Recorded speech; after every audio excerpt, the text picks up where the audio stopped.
100% ఆకాశ మార్గాలు ఇందిరమ్మ ఇల్లు ఉన్నాయి, గతంలో రాజశేఖర రెడ్డి కట్టినాయి, ఇప్పుడు కట్టినటువంటి ఒక కేసీఆర్ కట్టినటువంటి ఒక ఇల్లు ఉన్నాయి. వాటి ఇవ్వడానికి మీకు ఎందుకు ఇబ్బంది అవుతున్నది? అరే ప్రజాధనాన్ని దుర్వినియోగం చేసే ఒక రైట్స్ మీకు ఎవరిచ్చారండి? చట్టాలను గౌరవించండి. ఇది ప్రజాధనము, దాన్ని స్వాగతించి ప్రజలకు పంచాల్సినటువంటి ఒక బాధ్యతారహితమైనటువంటి ఒక పోస్ట్ లో ఉన్నారు మీరు. ఈ రోజు నిజంగానే ప్రభుత్వం అధికారంలో ఉన్నది కదా, మరి సామాన్యులు కనీసం ఒక గంట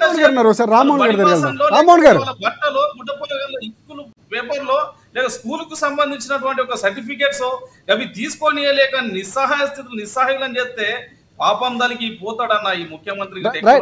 నందారెడ్డి గారు గతంలో డబుల్ బెడ్రూమ్ నిర్మించినటువంటి బీఆర్ఎస్ పార్టీ సంస్థ రామ్మోహన్ గారు చెప్పండి, అంటే మీరు నిర్మించిన నిర్మాణాలు నివాసయోగ్యం కాదని చెప్పేసి కాంగ్రెస్ పార్టీ అంటుంది.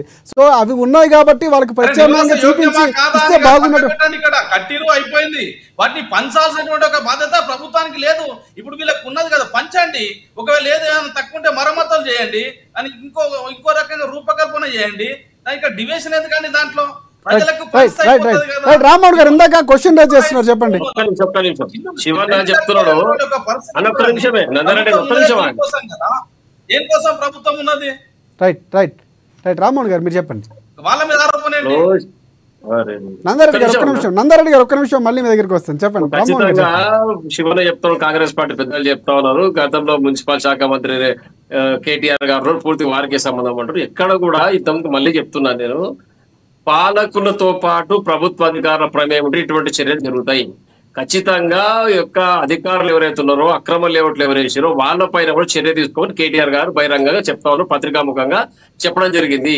మా ప్రభుత్వంలో ఒకవేళ అన్యాయం జరిగింటే ఆ అన్యాయం చేసిన వాళ్ళని కూడా మీరు శిక్షించవచ్చు, మేము ఎక్కడ సపోర్ట్ చేయమని కేటీఆర్ గారు చెప్తున్నారు. ఇప్పుడు చేయాల్సిన పని మొత్తం మీపై, మీ భుజస్కంధాల పైన కాంగ్రెస్ పార్టీ పైన మీరు చేయాల్సిందే, దానికి మేము ఎక్కడ కూడా అడ్డుపడము. ఇంకొకటి, ప్రతి గ్రామంలో, ప్రతి నియోజకవర్గ కేంద్రంలో, మండల కేంద్రంలో డబుల్ బెడ్రూమ్ పేదలకు ఉండడానికి నిర్మాణం చేయడం జరిగింది. చాలా వరకు పంచడం జరిగింది. అందులో పంచంగా ఏమైనా ఉంటే, ఏమైనా రిపేర్లు ఉంటాయో దాన్ని పూర్తిగా ప్రభుత్వం బాధ్యత తీసుకొని లేని వాళ్ళకు గుర్తించి అర్హులైన పేదలకు ఆ డబుల్ బెడ్రూమ్ ఇల్లు కేటాయించిన అవసరం కూడా కాంగ్రెస్ పార్టీ పైనే ఉంది. గత ప్రభుత్వం చెప్పేది బంద్ చేసి ఖచ్చితంగా ప్రజలు ఏదైతే మ్యాండేట్ మీకు ఇచ్చినారో 10 సంవత్సరాలు కేసీఆర్ గారి నాయకత్వంలో పనిచేసిన తర్వాత ఒక అధికారాన్ని మార్చి మీ కాంగ్రెస్ పార్టీ కట్టబెట్టడం జరిగింది. గడిచిన తప్పులు అప్పుడు జరిగింది బంద్ చేసి దాని నివారణ చర్యలు ఇమీడియట్ గా చేపడితే ప్రజలు హర్షిస్తారు. మీరు చెప్పిన దానికి విలువ ఉంటుంది.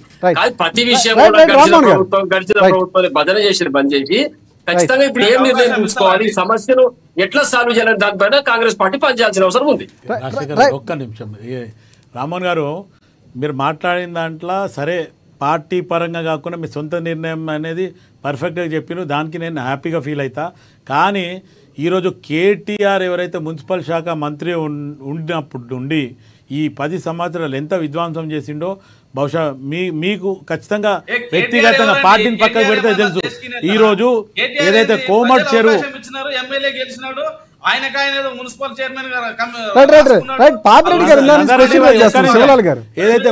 ఏదైతే నందారెడ్డిపై ఒక్క నిమిషం అవకాశం నేనేమంటున్నా, గతంలో కాంగ్రెస్ వాళ్ళు కట్టినప్పుడు కేసీఆర్ కొత్తగా ముఖ్యమంత్రి అయినప్పుడు రావంగానే ఒక కొత్తగా ప్రెస్ మీట్ పెట్టినాడు.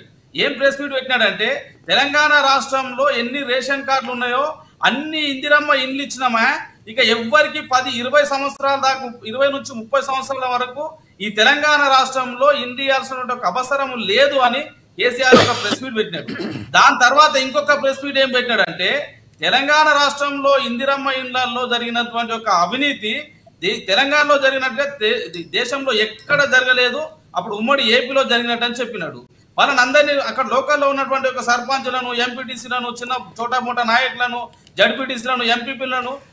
నందారెడ్డి గారు ఇప్పుడు గతంలో చెప్పినటువంటి దానికి ప్రజలు తీర్పిచ్చినటువంటి పరిస్థితి, ప్రభుత్వం మారింది. చివరిగా హైడ్రాక్ సంబంధించి ప్రస్తుతం చర్యలు తీసుకున్నటువంటి ప్రభుత్వానికి ఏమైనా సూచనలు చేయగలుగుతున్నారా, లేకపోతే ఏం చెప్తారు? చివరిగా కంక్లూడ్ చేయండి. మేము ఏమంటున్నామంటే, హైడ్రాను స్వాగతిస్తూనే వ్యతిరేకిస్తున్నాం, తీవ్రంగా వ్యతిరేకిస్తున్నాం.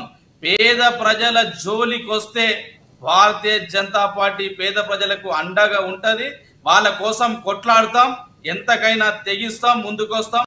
ఎక్కడ ఇంకొకసారి పేద ప్రజల ఇండ్లు కూలగొట్టినట్టయితే ఖచ్చితంగా దాని మీద ప్రభుత్వానికి, ప్రజలకు అనుకూలంగా ప్రభుత్వానికి వ్యతిరేకంగా ఉద్యమిస్తామంటటువంటి ఒక విషయం కూడా స్పష్టంగా చెప్తున్నాం. Right. ఒకవేళ మీరు కూలగొట్టదలుచుకుంటే మీరు ముందుగా అద్దులు వాతండి, ఐడెంటిఫై చేయండి.